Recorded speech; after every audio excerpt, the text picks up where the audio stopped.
Estamos hoje no Conversa Aberta com a doutora Cláudia Silvestre, professora. E claro, a gente não pode iniciar o nosso programa sem perguntar: quem é Cláudia Silvestre? Olha, falar de Cláudia Silvestre é interessante, mas também eu gostaria de cumprimentar, antes de qualquer coisa, todos aqui do Conversa Aberta, né? E dizer que a professora Cláudia é uma roraimense, né? Muita gente não acredita, sou filha do Nordeste, ou seja, meus pais são do Nordeste, mas eu nasci em Boa Vista, Roraima. Sou advogada, eu sempre digo que eu sou advogada de profissão e professora de coração, né? Advogo na área da família, na área civil e me especializei justamente nessa área. Também sou formada em filosofia e sociologia, o que me ajuda, né, a entender melhor as questões familiares. Que legal. Então, uma roraimense, né, da nossa terra aqui, fazendo valer, professora de direito, né? Assim, eu já lhe admiro, mas tudo, espero que vá dar aula pra gente em breve, né? Já tivemos, assim, uma conversa muito dinâmica ali fora, com várias perguntas. Então, eu queria iniciar também, para que as pessoas possam lhe conhecer melhor. A senhora já disse que é roraimense, mas conta pra gente como é que iniciou essa ideia de estudar direito. Porque eu quero que as pessoas entendam, assim, como é que surgiu, assim, essa paixão pelo direito família. Porque a senhora falou que estudou na escola técnica e era técnica em enfermagem, então era para seguir o rumo da família ali, né? É, o rumo da enfermagem. Aí a gente está no outro lado, que é o direito. Na verdade, eu sempre admirei a área do direito. Só que, como roraimense, na época, as coisas eram bem complicadas, não existia, né? E também não tinha condição de cursar uma faculdade. Então, só restava o caminho do curso técnico, que eu acho também muito relevante e sempre falo para os meus próprios alunos ou para outras pessoas que o conhecimento ele só agrega. E hoje o curso de técnico de enfermagem já me salvou de muitas coisas na área da família, né? É. Mas fui fazer nível superior na carreira de enfermeira e logo lá eu percebi, né, que o meu perfil era de ser advogada. Eu me via muito envolvida nas questões, sempre eu estava ali representando a turma, sempre era a minha voz que eu queria que, o meu discurso que eu queria que fosse legitimado. Então, resolvi fazer o vestibular. Logo de início, a minha mãe, né, a contragosto, não aceitou muito bem e ficou muito preocupada, porque eu ia trocar uma profissão, que na cabeça dela era uma profissão certa, segura, pela área do direito. E eu lembro muito bem que quando eu falei em casa que eu tinha sido aprovada, e por sinal bolsista, né? Eu fiz na época o ProUni, na época a gente chamava de ProUni, e fui aprovada. E a preocupação da minha mãe era como eu ia trocar uma faculdade pública por uma faculdade privada. E eu falei para ela, não se preocupa, eu vou trabalhar e vou cursar a faculdade que eu pretendo, que é a área do direito. E logo quando eu ingressei no curso do direito, eu percebi que eu na verdade, eu tinha uma declinação pela área social, pela questão da família, pela questão de entender, não só de forma legalista, mas de um olhar mais humanizado, de um direito mais voltado a entender o indivíduo como pessoa, como ser humano. Então, eu logo, né, me identifiquei com a área do direito de família, comecei a estudar ao tempo da faculdade mesmo, e sabia de pronto que quando eu saísse da faculdade, que naquele tempo a gente tinha que formar primeiro para depois prestar o exame da ordem, eu ia atuar na área da família. Que legal. E como é que foi sua infância aqui? A minha infância foi bem interessante. Eu venho de família nordestina, então eu venho de uma criação bem rígida. Né? Minha mãe era uma mãe que sempre priorizou, não teve condições de estudar, né? Mas sempre priorizou na visão dela que os filhos deveriam estudar. Estudei em escola pública, né? Dessa escola pública eu sempre tive o apoio em casa, assim, no que concerne a minha mãe entender que a educação seria o caminho para os filhos, né? Galgarem um espaço, um conforto, uma condição melhor de vida. E assim o fez, né? Eu, minha irmã e meus outros irmãos. E nós todos tivemos sempre isso em casa, que a gente tinha que estudar, que a gente tinha que se dedicar para fazer e ter uma realidade de vida diferente das dos meus pais, né? E sempre foram muito trabalhadores, minha mãe sempre muito trabalhadora, zelosa dos filhos, né? Educava os filhos. E então eu tive isso muito presente na minha vida, que o estudo ia fazer a diferença no final. Eu acho que é isso que mais me chamou a atenção para ser professora. Hoje, quando eu entro em sala de aula, eu já ouvi vários alunos dizerem isso. Nossa, a gente não teve uma aula só de civil, a gente teve uma aula de vida, porque eu falo isso para os meus alunos. E eu uso sempre as palavras de Aristóteles, que dizia, né, que o conhecimento liberta. E liberta mesmo, liberta você de preconceito, de discriminação, de medos. Muitas vezes a gente tem medo de enfrentar. E o conhecimento, ele te traz essa segurança, né? E fora que o conhecimento também, ele traz o respeito que você espera. Uma coisa é você impor algo e as pessoas terem medo de você. Outra situação é você trazer para as pessoas conhecimento. Elas passam a te admirar, te respeitar. E é isso que eu prezo sempre e ensino para os meus alunos. Olha aí, ó, viu? A melhor parte aqui é que a gente não consegue nem falar, que eu tô só aproveitando e absorvendo o máximo possível. Assim, eu falo, porque quando eu falo por mim, eu sei que eu posso compartilhar com os meus colegas e amigos que sempre trazer o conhecimento, principalmente dentro dessa área do direito, né? Que o direito civil, não só o direito de família, mas o direito civil, ele é o nosso dia a dia, né? Eu aprendi isso lá na faculdade, professor, olha, o direito civil está em todo momento. Não, para onde você olhar, você vê o direito civil em qualquer parte. Então, assim, você precisa entender. Tanto que é uma das matérias que eu mais gosto dentro do direito. E aí eu trabalho, né, com conselho tutelar. Trabalho diretamente com família, que é a área que a senhora trabalha principalmente. E, claro, eu sou uma das pessoas que vai ter que... Se eu pudesse jogar um monte de papel aqui só com um tanto de perguntas. E aí eu queria iniciar essa ideia. Quero que a senhora fale pra gente sobre o direito da família, o que é o direito da família, como atuar, quais as maiores demandas atualmente e as diferenças delas, né? Que a gente trabalha assim, a gente fala vara da família, mas o que é? O que eu trabalho ali dentro? Porque eu digo isso porque de vez em quando eu mando alguém, olha, você vai lá na vara da família lá para poder ver isso aqui, tá? Porque nós do conselho, a gente não é preparado juridicamente para poder fazer esse atendimento das pessoas. Então, grande parte, a gente acaba sobrecarregando o sistema mesmo. E manda todo mundo, às vezes até sem saber que aquilo deveria ir para lá. Nem precisava. Aí chega lá, a pessoa dá uma orientação e vai embora. Aí é isso que eu quero que a senhora falasse pra gente. O que trabalha mais o direito da família? Qual é o maior degrau, né, que a gente estava falando mais cedo? Hoje a maior procura, como a senhora falou, questões alimentícias, né? Que também é uma coisa que chega para o conselho. Então, eu queria que a senhora desse esse feedback para a gente que vai estar assistindo. Bom, primeiro também, a primeira coisa que eu queria esclarecer é que o advogado familiarista é um advogado especializado na área. Muita gente não sabe. Qualquer advogado pode atuar na vara da família, mas o advogado familiarista é aquele advogado que se especializou no ramo do direito de família.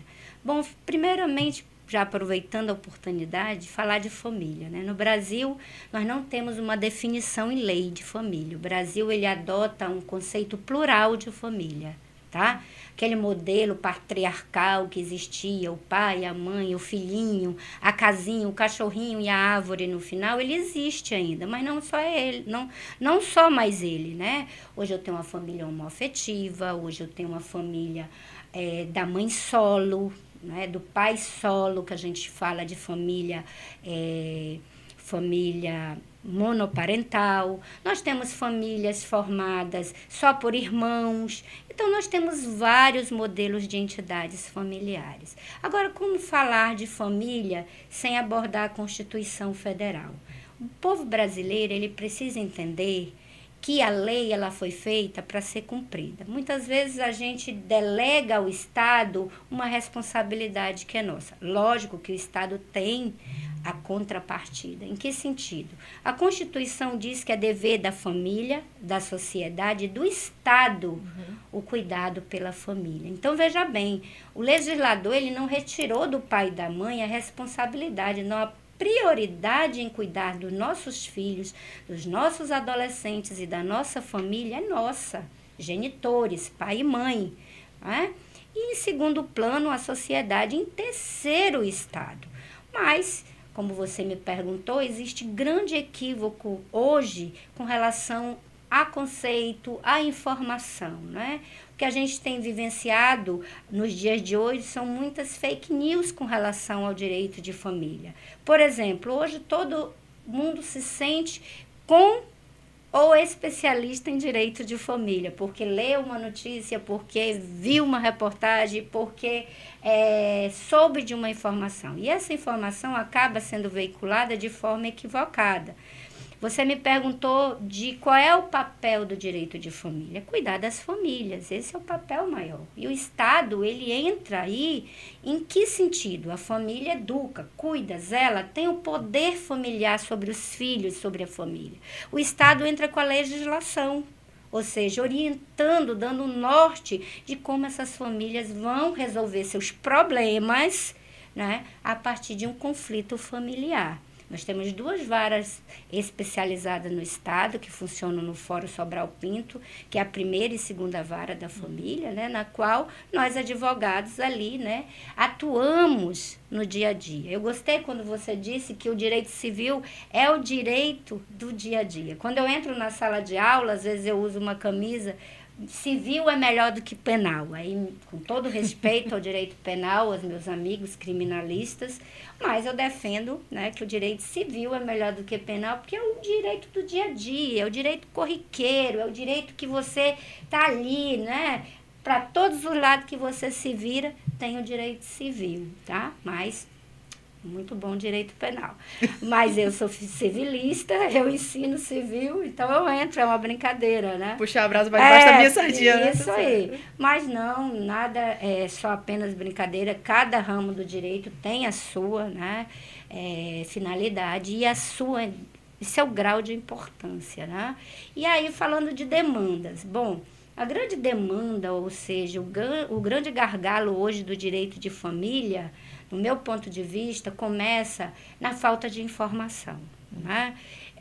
Como socióloga, eu venho fazendo um estudo, inclusive eu vou até publicar um artigo a respeito disso, no seguinte, de que nós tivemos um avanço legal e um retrocesso social. O que seria isso, professora? Temos institutos jurídicos, leis boas, excelentes, no meu ponto de vista, mas que não estão tendo eficácia no sentido maior de alcance social. Veja bem, hoje eu falo de guarda compartilhada, a maioria das famílias não sabe o que é guarda compartilhada. A gente que trabalha com isso, eu estava Os profissionais que trabalham não sabem, né? Eu falo de alimentos, as pessoas confundem qual é a finalidade da prestação dos alimentos. E assim, da alienação parental, assim do divórcio, assim, então eu tenho dúvidas, né, com relação a vários institutos jurídicos que nós trabalhamos no direito familiar. E aí eu pergunto, né, como é que a gente vai começar a ensinar a nossa população? Usando dessas oportunidades, como o seu programa, né, que eu quero até parabenizar, de trazer profissionais que possam veicular informações corretas para a sociedade.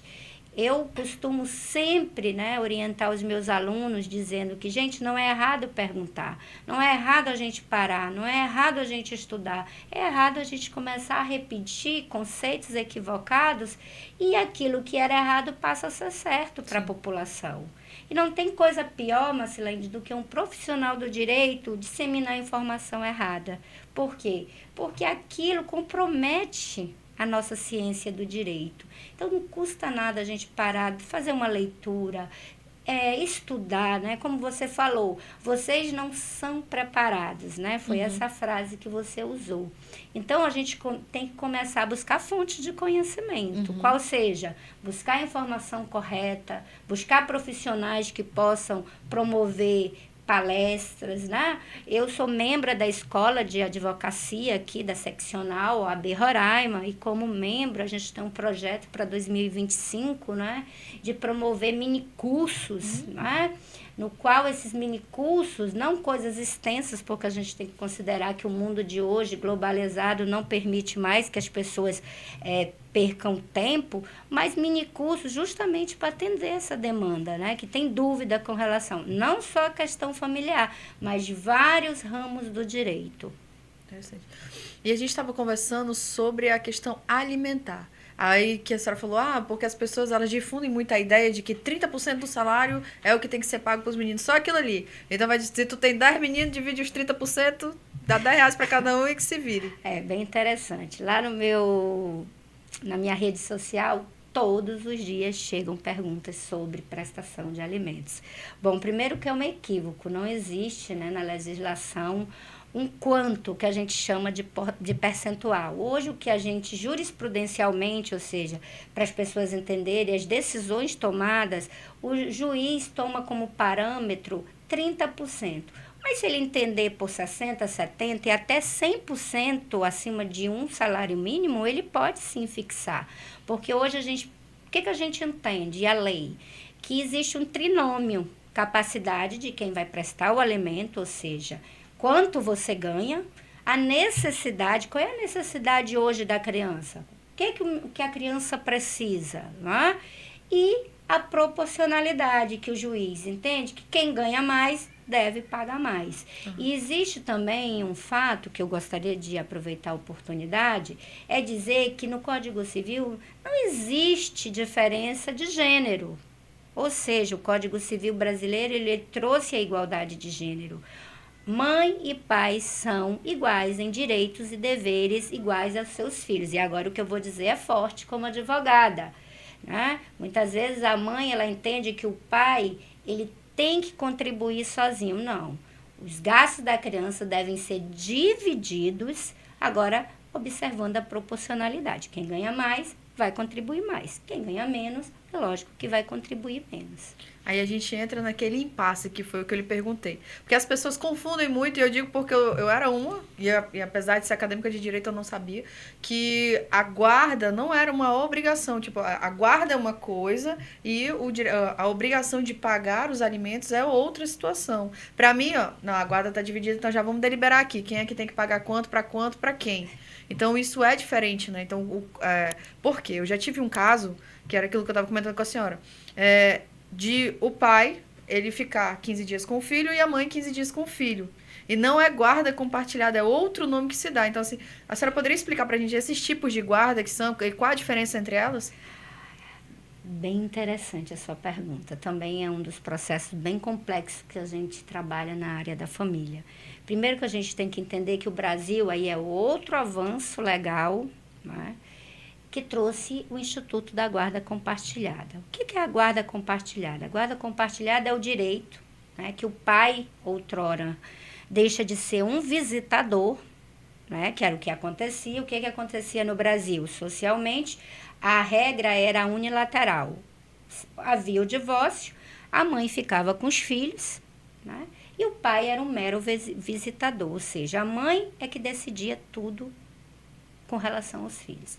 O que a guarda compartilhada trouxe? Trouxe, né, a importância da convivência do poder familiar ser exercido tanto pelo pai ou pela mãe, independente da criança estar morando com a mãe ou com o pai, tá?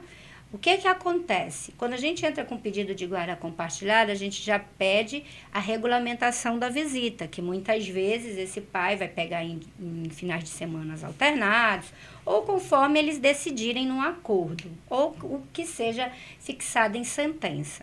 O que está acontecendo? As pessoas estão pegando o Instituto da Guarda, que a finalidade, como eu disse, é agora poder decidir, né, tudo que for relacionado àquele filho, àquele adolescente, ambos os genitores, e confundindo com alimentos, que não tem nada a ver. Alimentos é outro instituto, é outro processo, é outro rito. Então, eu posso ter guarda compartilhada, sim, fixação de alimentos. Quem vai administrar? Quem passar maior tempo com a criança. E aí eu trago também outra discussão que você pode até levar lá para os seus amigos, né, do conselho, a ideia de que essa guarda que você falou aí, de 15 dias com um e 15 dias com outro, Na prática não funciona, ela é a guarda alternada. A finalidade dela é que cada pai, né, ou cada mãe fique 15 dias, mas não se confunde com alimentos, tá? A finalidade aí é que nesses 15 dias, né, enquanto na guarda compartilhada ambos vão decidir em comum acordo, nesse tipo de guarda, quem estiver que a gente chama de custódia da criança, naqueles 15 dias, vai decidir exclusivamente e vai comunicar para o outro. Agora, preciso esclarecer que nesse tipo de decisão com relação à convivência dos filhos, o ordenamento brasileiro hoje decide por guarda compartilhada. Só é negado quando o pai se nega, né? Ele não tem como exercer, e aí por excepcionalidade viria a guarda unilateral, que aí na guarda unilateral também não se confunde com alimentos, a mãe fica com a criança e o pai visita, mas tudo que ela for fazer, em regra, ela decide sozinha, mas ela tem que comunicar ao pai sob pena de responder sobre alienação parental. Interessante. A minha dúvida, porque assim, o que acontece? Às vezes a mãe tem a guarda, às vezes o pai não convive, mas tem uma avó, tem o tio, tem um parente próximo que quer a convivência com aquela criança ou com aquele adolescente. E aí o que acontece? Às vezes tem um conflito. A mãe, a avó, o tio, o primo, sei lá, alguém, um parente que não seja pai e mãe. E ele pode evocar esse direito de convivência familiar? Olha, aí você tocou num ponto interessante da reciprocidade familiar. Né? Muitas pessoas não sabem. E eu vou aproveitar novamente a oportunidade para tentar explicar. A reciprocidade familiar, ela é recepcionada no Código Civil, no que tange a oportunizar o melhor interesse da criança e do adolescente. No divórcio e na separação, muitos pais, eles não priorizam o que é melhor para os filhos, eles querem o melhor para eles. O Código Civil, ele protege o direito da criança conviver com a família paterna e a família materna, tá? E, inclusive, pode sim responder por alienação parental, a mãe que não deixa o filho, inclusive já vem na própria lei dizendo que é direito dos avós conviverem, né? E existe sim jurisprudência que tios também têm conseguido o direito de conviver com os sobrinhos, alegando a reciprocidade familiar. Ou seja, qual é o fundamento jurídico para isso? É fácil.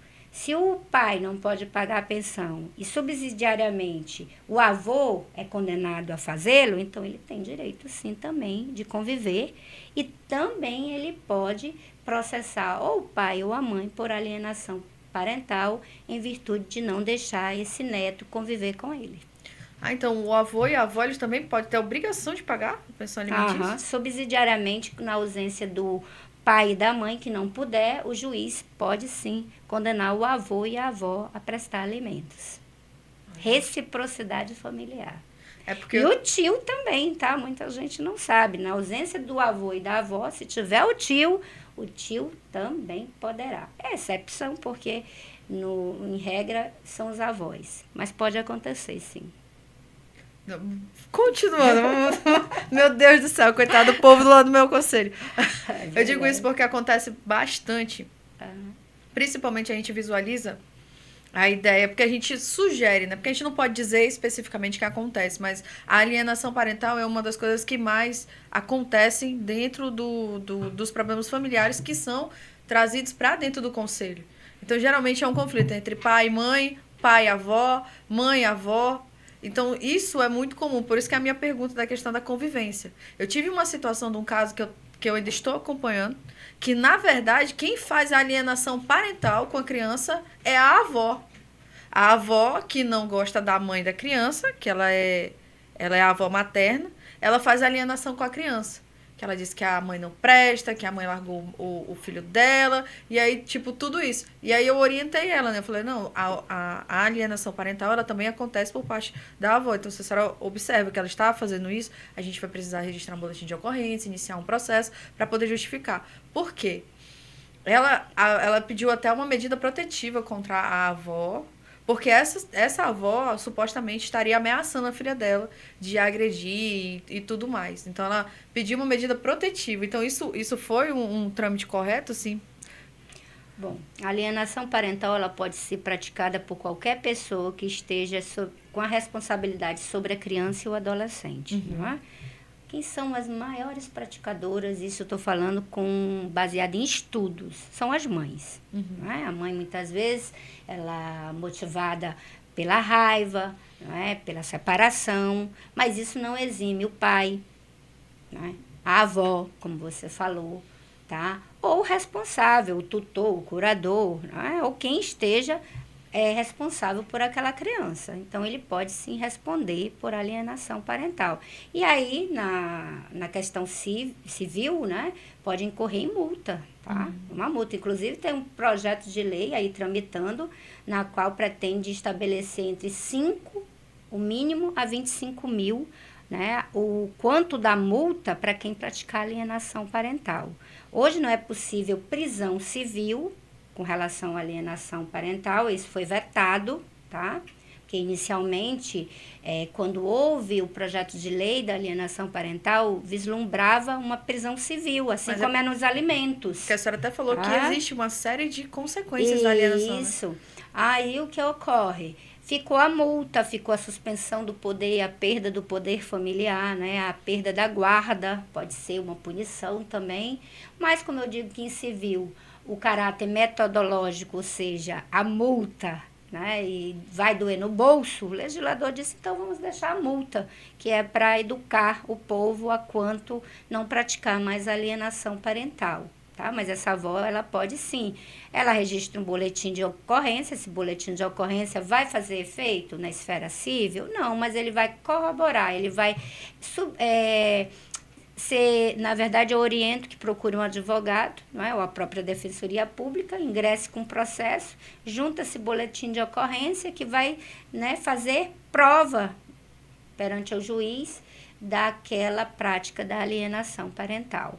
E é lógico que não vai eximi-la também de processá-la na questão criminal, né? Porque o que ocorre? Isso não afasta ela de processar essa senhora contra o crime de injúria, difamação, calúnia, tudo isso, tá? Então, ela pode responder civilmente e criminalmente. Olha, interessante. A gente estava conversando também mais cedo a respeito da questão do poder familiar, da família começar a destinar para outros entes, tipo, por exemplo, a escola, a sua obrigação de educar. E aí eu queria que a senhora desse um adendo para a gente a respeito disso. É bem interessante. Bom, primeiro que família tem que cumprir o papel, né? O legislador, ele delegou o poder familiar. O que é o poder familiar, professora? O direito de eu decidir sobre o que é melhor para o meu filho e também de eu protegê-lo, educá-lo, né? Eu sempre digo que a família educa, a escola ensina. O que está acontecendo? Nós estamos, enquanto família, delegando à escola, à igreja, ao cursinho, à atividade multidisciplinar e educação dos nossos filhos. O educador, que é o meu caso, né, que sou professora, eu me preocupo com relação a isso. Vez ou outra a gente se depara, né, com crianças que não estão sendo educadas, ou seja, a criança ela tem que ser ensinada da escola do ponto de vista metodológico. O pai e a mãe têm que começar a entender que os direitos e deveres inerentes a eles devem ser cumpridos, observados. E dito isso, né, a gente vez ou outra acompanha caso aí de pai que não consegue mais conversar com o filho, que chama, doutora, a senhora pode conversar com meu filho? Professora, a senhora pode conversar com a minha filha? Porque a gente não tem diálogo. Eu sempre digo, família e advogado familiarista tem que ser blindado. Porque ele tanto cuida da parte social, emocional, psicológica, né? No sentido assim figurado, é lógico, porque quando precisa a gente caminha para o profissional adequado. Mas vez ou outra eu me deparo com situações que a ausência do diálogo tem sido o maior problema nas questões de conflitos familiares. E aí a gente volta a falar sobre aquela história, a questão dos tipos, né? Que vamos dizer assim, a maior procura é sobre família, né? Alimentos. A segunda é sobre a questão de guarda. E aí a gente entra na história do abandono. Porque a senhora está comentando com a gente ali, né? Já tivemos uma aula ali de direito civil, de que existem vários tipos de abandono e hoje tem o abandono digital, é isso? Na verdade, já no Código Penal, ele já pune o pai que negligencia e chama de abandono material. Né? E aí tem o abandono intelectual, que é aquele que ele não presta e nem observa a questão do compromisso de levar a criança para a escola, né, quanto à educação. Também temos o abandono afetivo, né, que é o abandono que muitas mães não sabem. O pai presta atenção, mas ele não visita, ele não pega para passear, ele não se compromete. Você, mãezinha que está me ouvindo, você, paizinho também, você pode processar enquanto a criança menor de idade esse pai ou essa mãe por abandono afetivo, tá? Quando a criança, se não acontecer, enquanto a criança ou adolescente for menor, você pode fazê-lo, quando ele pode, né, fazê-lo quando completar a maioridade, terá até os 21 anos para processar seu pai ou sua mãe por abandono afetivo. E aí corre em quê? Qual é a consequência disso? Indenização financeira. O Código Civil garante uma indenização, né, pela questão de você não ter cumprido o seu papel de assistência emocional, do carinho, do afeto. Criança ou adolescente, ele não pediu para nascer. Então, o pai e a mãe têm que ter consciência e exercer a responsabilidade parental. Então, o juiz, né, pode sim fixar uma indenização e punir você, porque você não está cumprindo o seu dever legal de pai ou de mãe. Até que idade, professora, que dá para processar o pessoal? Enquanto menor, né, a mãe pode fazê-lo, né, até os 18. Depois dos 18, completou a maioridade, o próprio interessado, né, que agora é maior de idade, tem até os 21 anos para ingressar com pedido de indenização por abandono afetivo. E, por fim, o que você vem me dizendo aí, perguntando, e muita gente não sabe, estamos, enquanto familiaristas, discutindo a ideia do abandono virtual agora. E o que seria o abandono? Não temos ainda questão de reconhecimento ainda na legislação, mas vem forte, provavelmente com a reforma do Código Civil, não é? Teremos aí a questão da discussão dos pais que negligenciam os filhos, dando um tablet, um celular, a criança falta à escola, a criança não tem horário para dormir, para se alimentar, não toma banho. E isso tudo em razão de quê? De estar, né, ali direto com o celular, ou um tablet, ou até mesmo vídeos, filmes, e que, mas eu supervisiono, eu coloco restrição. A questão não é só a supervisão e a restrição, a questão é o tempo, o número de horas que essa criança passa diante de uma tela. E prejudica até na escola, né? Na escola, na saúde, já temos vários estudos dizendo que crianças que estão desenvolvendo transtornos, crianças que estão viciadas em tela, crianças que estão desenvolvendo ansiedade e até mesmo problema de visão em razão do uso inadequado do celular ou de qualquer outro dispositivo eletrônico sem a devida supervisão. Eu posso dizer isso com propriedade, que eu já observei, né? A gente foi chamado uma vez para fazer uma palestra na escola para conversar com os adolescentes. E aí eu notei que tinha uns 4, 5 alunos assim, sonolentos. A gente já fica de alerta, né? Porque quando o aluno ele começa, ou a criança, o adolescente, ele se isola, sonolento, ele não presta muita atenção, geralmente pode ser algum tipo de abuso que ele deve estar sofrendo. E aí eu fui e questionei, né? Por que tu tá com sono? O que tá acontecendo? Aí, não, é que eu passei a noite jogando. Eu falo, oxi, e a tua mãe deixa? Não, é um jogo online e tal. Ele foi me explicar o que era o jogo. Só que era ele mais 4. E era todos os dias. E isso a professora falou que estava comprometendo o aprendizado deles. Porque assim, em vez de eles estar prestando atenção na aula, porque eles dormiram tarde, eles não conseguiam estudar, não conseguiam render. E aí eu tive que chamar. Aí a gente tem que chamar os pais, né, para conversar e poder orientar a respeito disso.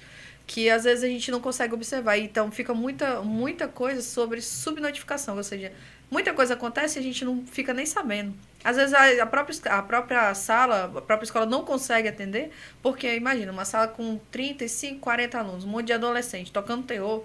Eu observo lá do professor também, ele não consegue visualizar tudo, né? Para poder ficar notificando. E é aquilo que a gente volta a falar.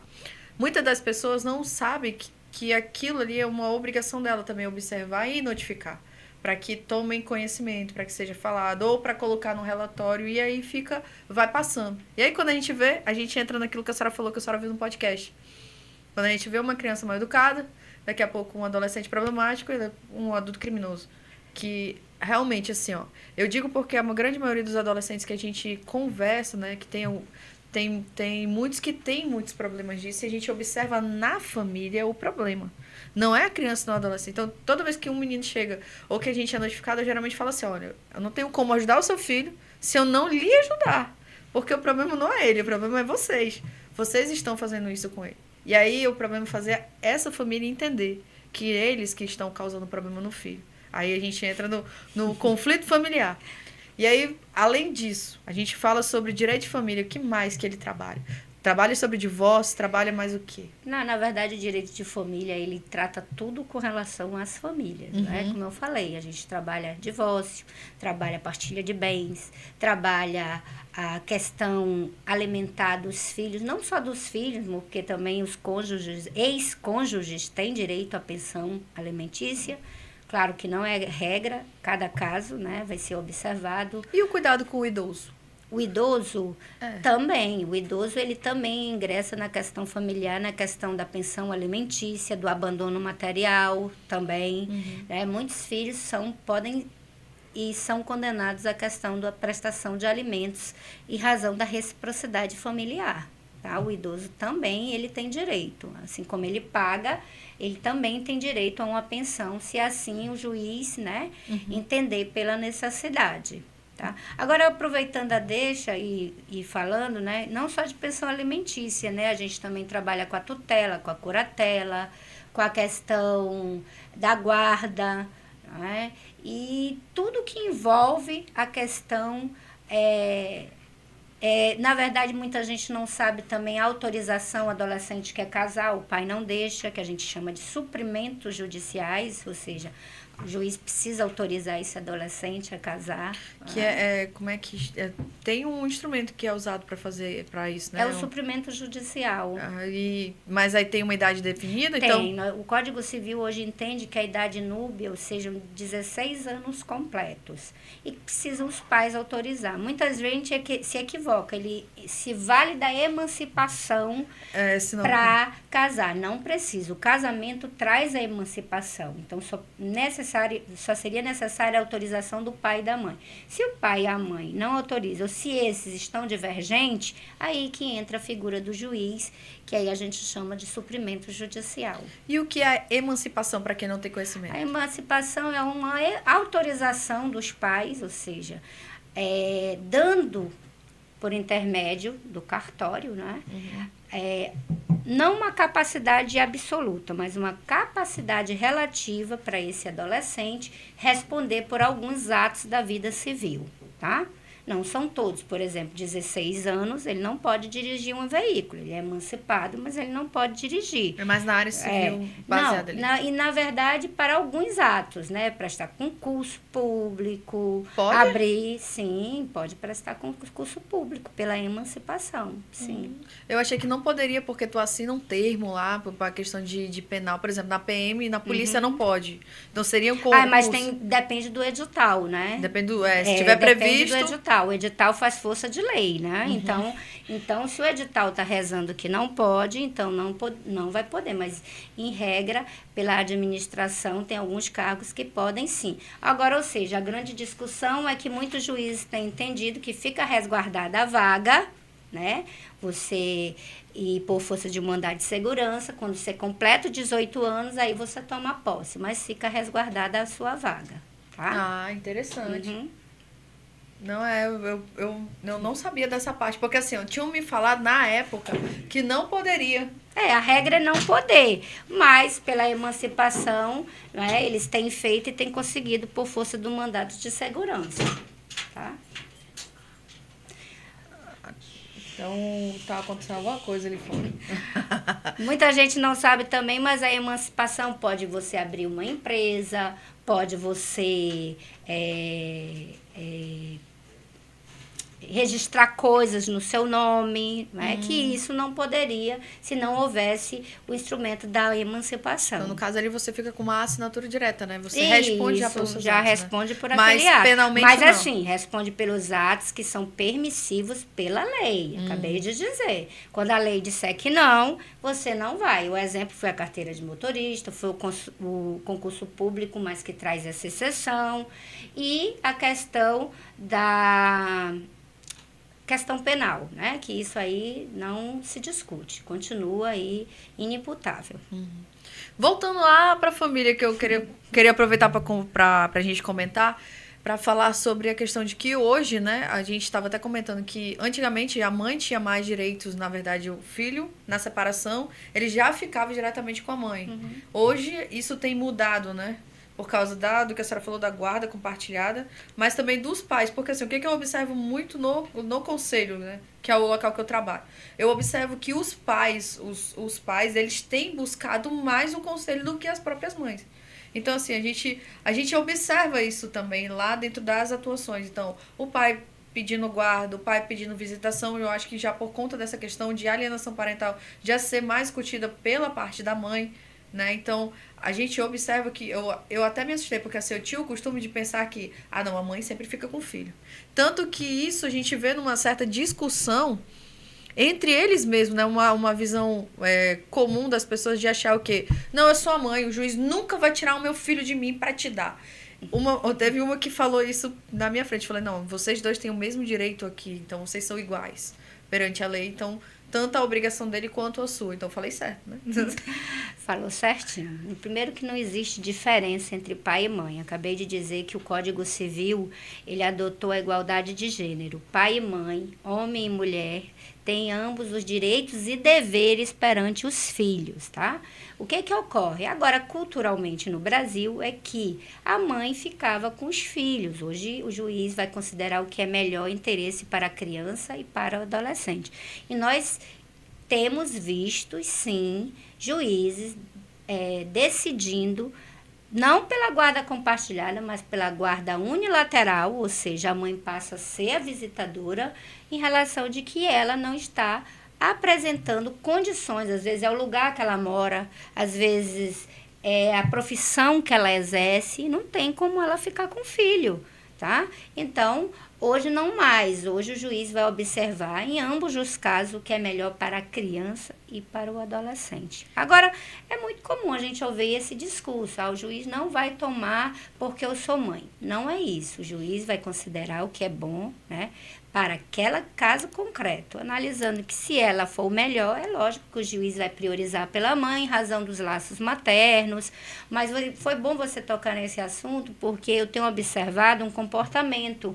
Os pais, eles têm vindo muito buscar assessoria jurídica e até mesmo consultoria jurídica com relação a dúvidas inerentes a isso, porque as mães motivadas, né, por sentimentos ainda, porque ainda não entenderam que houve o rompimento pelo divórcio, elas usam dos filhos para a prática de alienação parental e até restringindo a convivência. E cuidado, o juiz, sabendo isso, o pai que era antes um mero visitador, o juiz pode até fixar uma ampliação dessa convivência. O juiz pode decidir que essa criança possa permanecer mais tempo com o pai e menos com a mãe. E aí a gente entra naquela ideia, professora, quando a gente fala sobre alienação parental, sobre família, quando a gente entra na briga, o que a gente também tem observado muito, pelo menos eu, nos casos que eu atendo, é que muitas das mulheres, elas se fazem valer da Lei Maria da Penha para conseguir medida protetiva, para ter a dificuldade do pai estar ali naquela convivência, né? Então, assim, a senhora como socióloga, como professora, o que a senhora acha desse erro, vamos dizer assim, porque as pessoas, tem muita gente que se faz valer da lei para prejudicar ou para dificultar, tipo, a aproximação às situações. Isso acontece muito, principalmente com a questão dessa lei, das medidas de proteção. Bom, primeiro eu vou explicar o que é alienação parental. Alienação parental é o ato de você querer desqualificar alguém. Ou seja, você atribuir termos, tratamentos, né, que podem incorrer, acabei de dizer, injúria, difamação, calúnia e até mesmo essa criança, de tanto conviver entre esse conflito familiar, ela desenvolver a SAP, que é a Síndrome da Alienação Parental, que é diagnosticada por um especialista, no qual ele vai, né, identificar que essa criança pode ter transtornos em razão de tanto conflito que ela presencia. E aí a gente precisa entender, e eu falo sempre para os meus clientes e alunos, que a alienação parental não é um ato isolado. A alienação parental é uma conduta reiterada. Você precisa ter um diário ali. Por quê? Quando você for ingressar com um processo de alienação parental, o juiz precisa entender que não foi só uma briga isolada ou um conflito isolado. Ah, perdeu a cabeça, atribuiu a minha pessoa um tratamento vexatório. E aí, não, isso não é alienação parental. Alienação parental é você ali a todo tempo, de toda oportunidade, você quer, né, desqualificar aquela pessoa. Pode ser o avô, pode ser o tio, pode ser o pai, pode ser qualquer responsável pela criança. A lei disse isso. Só que aí, no advento de 2023, tivemos a novidade na esfera penal, que agora o pai que for condenado por violência doméstica ou familiar, né, ele perde o direito da guarda compartilhada. Tá? A lei avançou nesse sentido, porque não tinha sentido. E agora eu vou defender o legislador. Muitas vezes eu tinha uma mãe que tinha medida protetiva, tá? E aí tinha guarda compartilhada. E como administrar isso? Que agora ela tem que ter aquele diálogo, lembra que eu expliquei? Sim. E ela tem que decidir o que é melhor para o filho com o pai agressor. Sim. Não teria sentido. Então, quando comprovado, e agora eu estou usando o termo comprovado, que houve agressão e esse pai foi condenado, ele perde o direito da guarda compartilhada. Agora, veja bem, aí você toca num assunto bem interessante, que diz o seguinte: ah, professora, mas muitas mulheres, e aí sim, há um estudo comprovando que muitas mulheres, né, são as maiores, né, na verdade, que praticam alienação parental em desfavor dos seus ex-companheiros, ex-cônjuges. E muitas vezes a gente se depara com situações que não existem, né? Elas se valem do instituto jurídico, né, para atribuir algo e não deixa de ser uma alienação parental. E agora quem tem que verificar isso é o juiz. É por isso que eu sempre digo, você tem que estar resguardado de provas, você tem que... Aí como produzir prova? Crie um diário ali, faça print das mensagens, pegue essas mensagens, leve no cartório, transforme em ata notarial e vá juntando. Olha, quero ver meu filho. Ah, meu filho, teu filho não quer te ver. Ah, meu filho saiu. Ah, e sempre ela tem uma desculpa. E aí eu vou entrar numa novidade que muita gente não sabe, que é a alienação parental silenciosa. A mãe não fala nada ao pai, nada que desabone a outra. Mas ele faz o quê? Ai, hoje seu pai vem lhe buscar, não é? Mamãe gosta tanto de você, mamãe vai ficar triste. E ela começa a se valer da questão emocional da criança, até a criança dizer: não, pai, eu não, vou ficar com mamãe. Para não ficar triste. Para não ficar triste. Quando o pai vai buscar, estou usando o exemplo da mãe, mas pode ser muito bem o pai. Quando o pai vai pegar essa criança, ou então... Meu filho gosta mais do papai ou da mamãe? A gente podia sair para comprar um brinquedo, né? Ai, pai, mãe, então vou ficar mais com o papai. Então, também a gente tem se discutido a alienação parental silenciosa. É uma inovação aí trazida, mas já está sendo discutida nos tribunais também. Agora, preciso comprovar, né? Que aí fica evidenciado que a ideia é restringir a convivência do filho ou do adolescente com o genitor ou com a genitora. E você percebe. Agora, também, outro fato que eu quero trazer é a questão dos pais abusadores. Que aí a criança chega em casa dizendo que sofreu abuso, a mãe vai conversar com ele e lhe diz: você está me acusando de alienação parental, você está praticando, ou seja, ele quer se valer desse instituto para se proteger do ato criminoso que é o abuso.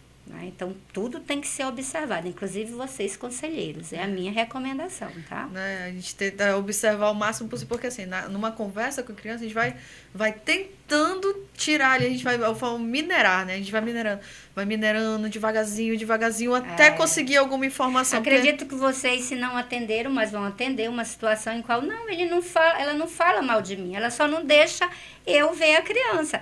Alienação parental silenciosa. Acontece muito. Acredito mesmo. que vai ajudar muito vocês nesse sentido. Bastante. Ainda bem que tem reunião amanhã do colegiado e vou passar as informações para todo mundo. Porque a gente fica, às vezes, como a gente fala, a gente fica rendido nessas situações, porque a gente se junta e diz assim, nisso aqui, como é que a gente vai atuar? Como fazer? E aí, às vezes, a gente busca ajuda, né? Vai perguntar do judiciário, pergunta do assessor, pergunta não sei quem, pergunta do advogado para tentar entender. Porque, assim, a gente lê a lei. Muitas coisas eu vou direto na lei. A pessoa vai lá e pergunta, peraí que eu vou olhar. O que eu não sei, eu vou pesquisar.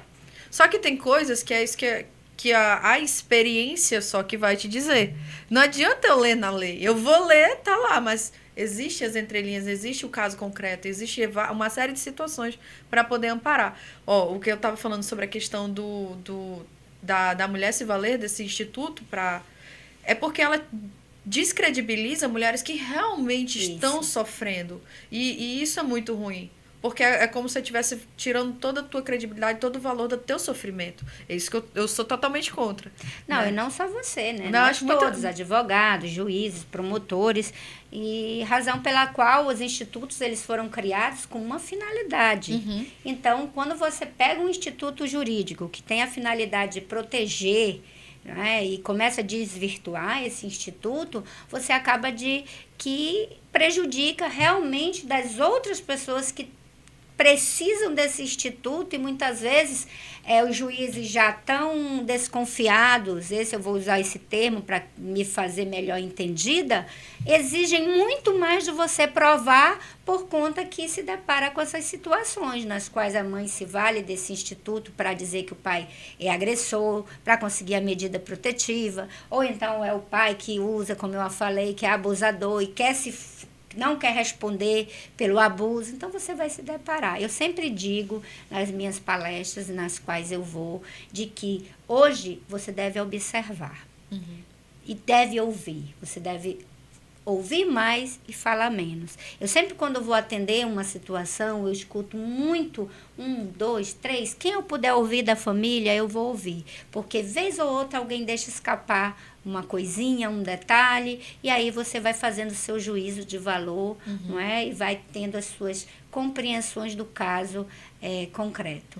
Por isso que é importante a gente trabalha da seguinte forma, né? Eu posso falar do meu colegiado. Eu busco sempre ouvir todo mundo. Peraí, se eu venho o pai, eu falei, não, beleza, o senhor tá me contando o seu lado da história. Mas aqui existe uma moeda, tem 2 faces. Então, eu vou olhar o outro lado também. Eu não vou atender pelo seu lado, primeiro nem lhe conheço. O senhor tá vindo aqui e tá me contando essa história. Eu vou ouvir a história dela também. Eu vou redigir como o senhor tá me falando e o juiz que vai decidir. É isso. Porque, aí. assim, é uma coisa que às vezes a pessoa ela vai lá e, não, mas a senhora tem que fazer assim. Não, mas a senhora tem que perguntar. Aí eu falei, oxi. Você está conduzindo, né? Já passei por situações assim da pessoa, mas a senhora pergunta dela, como ela vai te falar. Aí eu falei assim, geralmente quando a pessoa me pede pra eu perguntar alguma coisa, eu falei, teu pai ou tua mãe, né? Tua mãe pediu pra te, tua mãe falou pra te falar alguma coisa pra mim, não foi? E geralmente já tá a resposta certa. Aí eu falei, rapaz, oh meu Deus do céu. Mas acontece até com certa frequência. E até para complementar também a nossa conversa, você falou que procura ler a lei. A gente está vivendo a era de um direito civil jurisprudencial. O que seria isso? Nós temos muito mais decisões, né, do que a própria lei. A gente tem que entender que o nosso Código Civil é de 2002 e a gente está no ano de 2024. Então, o livro Família está muito defasado. Veja bem, eu não estou dizendo que ele não tem aplicabilidade. Ele está defasado nas questões familiares. Então, os juízes, eles têm na verdade, têm tomado decisões considerando o entendimento do STF, considerando o entendimento do STJ, E também as decisões reiteradas dos tribunais, que a gente chama de jurisprudência, os próprios acordos, os próprios julgados, né? Ou então repetitivos, que a gente chama. Então, hoje, para você atuar na vara da família, você não está atrelado somente à lei. Você tem que estudar a lei, você tem que ver o entendimento jurisprudencial, você tem que acompanhar os estudos dos psicólogos, né, que se especializam na área familiar. Eu mesma estou concluindo uma pós agora em saúde da família. Nossa, mas para quê? Para justamente entender quais são os problemas que estão adoecendo as famílias. O termo doença não é doença de adoecer do ponto de vista biológico, fisiológico, mas do ponto de vista psicológico. Nossas famílias estão desestruturadas. Há muito que eu venho ouvindo algumas pessoas dizer que casamento é uma instituição falida. Nunca foi. Nunca foi. Mas é porque tem sido cada vez mais comum a divórcio, porque as pessoas estão perdendo as questões de valores familiares. Eu não estou falando de composição, não. Eu estou falando de compromisso com a família. De que eu quero casar, eu quero ter família. Então, se eu tenho família, eu tenho que me responsabilizar pela minha família. E cada vez mais a gente, como eu volto a dizer, é atribuindo ao Estado um dever que é meu de pai e mãe. Né, de acompanhar, de educar, de zelar o meu filho. Por quê? Porque se a gente não aprende muitas vezes em casa, a gente vai aprender ou deixar nosso filho a mercê de ser educado por um celular, por uma TV, né? Ou até mesmo por alguém que ensine ele de forma errônea. E esse filho vem errar. Nós, pelo contrário, pais, nós temos que criar nos nossos filhos a ideia de que a informação mais segura tem que partir de nós, para que eles não, né, possam incorrer aí em problemas futuros, né? O que a gente mais se depara é que eu escuto lá, minha mãe não conversa comigo, meu pai não conversa comigo. Então, o que está faltando? Pai e mãe sentar à mesa, deixar o celular de lado e começar a prestar atenção no comportamento dos nossos filhos. Tá?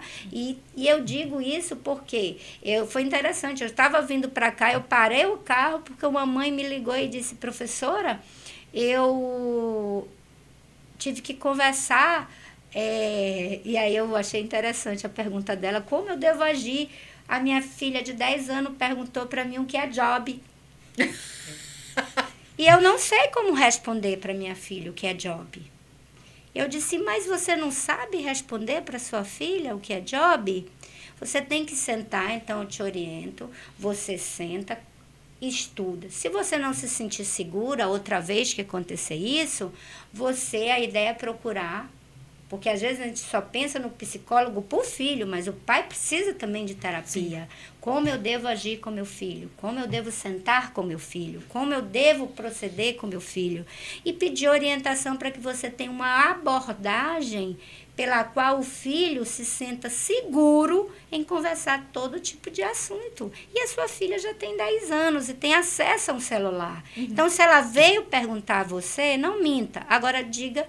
Não só se tratando, eu peguei a oportunidade, é lógico, não só para falar do termo que ela estava dizendo, mas de qualquer outra situação, para que você possa conversar, né, da forma mais correta com a sua filha. É porque até isso, né? Acho que a gente está vindo de uma situação... que a gente comentou recentemente numa conversa que eu tive aqui com os conselheiros, né? A gente percebe muito que as famílias, elas estão mudando, que foi aquilo que a senhora falou, mas o problema é que as próprias pessoas, os próprios pais, eles não estão conseguindo acompanhar. Então, às vezes, o pai, ele é menos pai do filho dele do que qualquer outra pessoa. E aí a gente entra nessa ideia de que as pessoas falam que o casamento é uma entidade falida. Porque hoje o mais comum todo mundo é quase divorciado. Eu lembro que na minha época de escola, assim, tinha 3 ou 4 colegas na minha turma que tinham os pais divorciados. A grande maioria, os pais viviam juntos, né? Então, assim, não que seja a regra, nem que seja impossível, mas a gente percebe que há uma disparidade de quem tem uma única convivência familiar, né? Ali, que é o pai e a mãe dentro de casa, e aquele pai... Ou aquela criança, aquele adolescente que ele passa uma semana na casa da mãe, uma semana na casa do pai, uma semana na casa da avó, na casa do tio, daqui a pouco ele passa um mês sem ver o pai, um mês sem ver a mãe. Então ele fica perdido. Eu digo isso porque às vezes chega uma criança e fala, não, mas na minha casa ele não é assim não. Aí o pai diz, não, mas na minha ele é. Aí começa o conflito. O que fazer? Porque aí não é a gente. E é alienação parental, né? Desautorizar o pai e a mãe é alienação parental.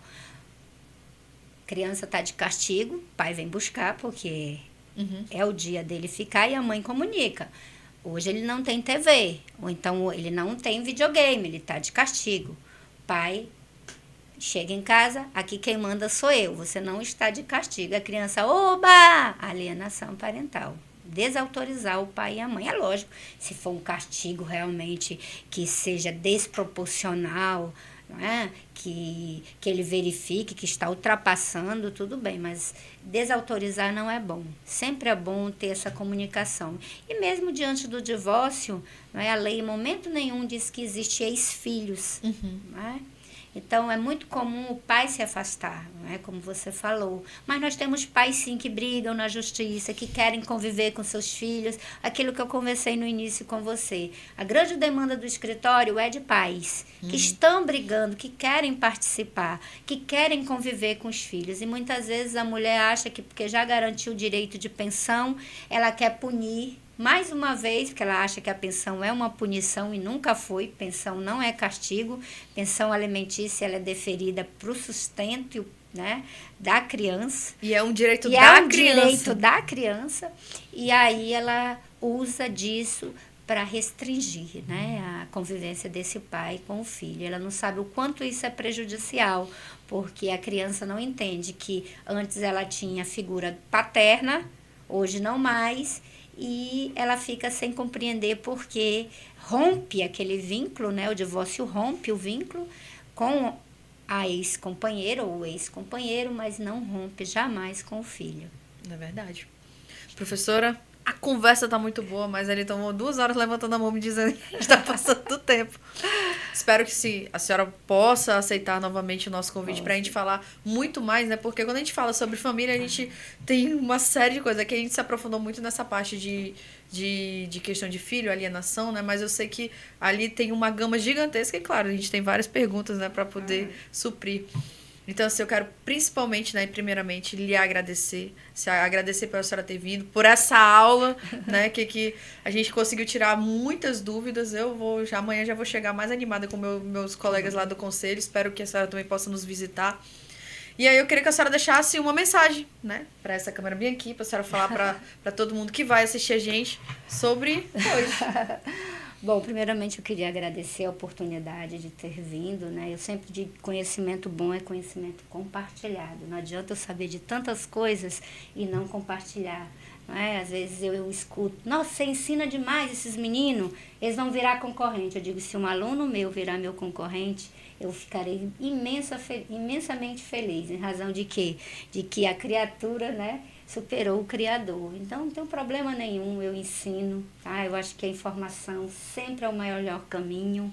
Parabenizar o programa pela oportunidade e da forma pela qual vocês vêm conduzindo, né? Tratando de vários segmentos, que é isso que é importante. E a mensagem que eu deixo é isso, gente, que tudo que a gente aprende, a gente deve compartilhar, né? É uma forma da gente contribuir socialmente. O direito ele tem munus público. Muita gente não sabe o que é munus público, a função social. O advogado ele tem um comprometimento com a sociedade de levar informação, né, de disseminar conhecimento. Então, continuo aqui reafirmando, né, sou professora sim, esse é o meu é a minha frase de efeito lá nas minhas redes sociais. E quem quiser, deixo aí, né? Eu acredito que o programa vai deixar o link aí das minhas redes sociais. Eu sempre estou lá respondendo prontamente várias questões. É lógico que direito de família tem inúmeros outros assuntos, né? Mas hoje a gente tratou especificamente, né? Eu percebi dos alimentos, da guarda, mas a gente tem muito mais coisa para falar, tá? E queria agradecer de coração e dizer, né, para os meus alunos que a prof está aqui. Semestre que vem a gente está lá de novo. E dizer aqui para a minha colega aqui, Marcilene, agora, que eu estou super feliz em saber que estuda direito, né? Parabéns. E sempre seguir por esse caminho, tá? O conhecimento liberta. E então ele continua me libertando todos os dias, porque jamais eu parei de estudar e nem vou parar. O bom do direito é isso, né? Que ele não deixa a gente não parar. Não deixa. Se você parar, você fica para trás. Então, esse foi o Conversa Aberta com a professora Cláudia Silvestre. Eu quero agradecer, professora, Obrigada. E dizer, pessoal, acompanhe a gente. Aqui foi uma conversa extremamente interessante, cheia de conhecimentos. Venha assistir o nosso vídeo completo.